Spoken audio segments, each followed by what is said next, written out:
Buti sir, di ka naputok ng MOSFET sir. Bakit? So for today's video, mag-home service po tayo, maglilinis po tayo ng Snuddy inverter. So tara, samahan niyo po ako. So guys, ito na yung lilinisan natin. Tingnan nyo naman po kung gaano siya karumi. So tinatanggal ko na po sa connection para matanggal na po natin at malinis na po. Grabe po talaga ang dumi, mga kasalorista.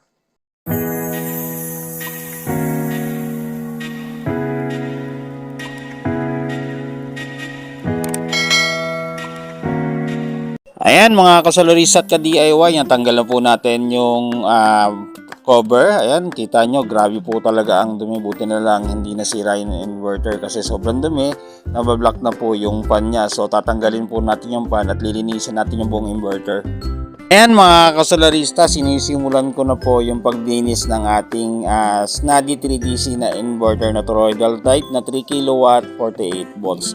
Alam nyo ba mga kasolarista at mga ka-DIY, so ito po yung para sa akin ito yung pinakamagandang inverter, no? Kahit sinasabi ng iba is iyakin, pero napakatibay nito. Tignan nyo naman po, halos barado na po yung inner pan niya, pero hindi po siya nasira. At buti na lang nililinis na rin po natin.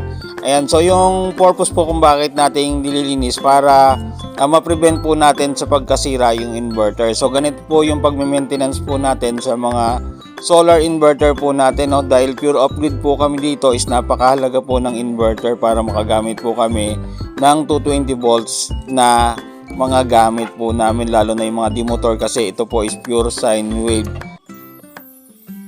Mga kasolarista, malinis na po uli yung inverter. Ayan, nakabit ko na po yung inner pan niya at kakabit ko na po tong outer pan. Ayan mga ka-DIY at kasolarista, working na po uli yung ating inverter. So kung napapansin niyo po, no, ito po yung lagi nating ginagamit na inverter kasi napakatibay po, no. So after 3 years ngayon ko lang po nalinis, no, yung inverter kasi in-install ko to noong July 2021 mga ka-sunrise. Ayan mga ka-sunrise, kung nagustuhan itong video na to, please like and share and subscribe na rin po kayo sa akin YouTube channel, Sunny Solar TV.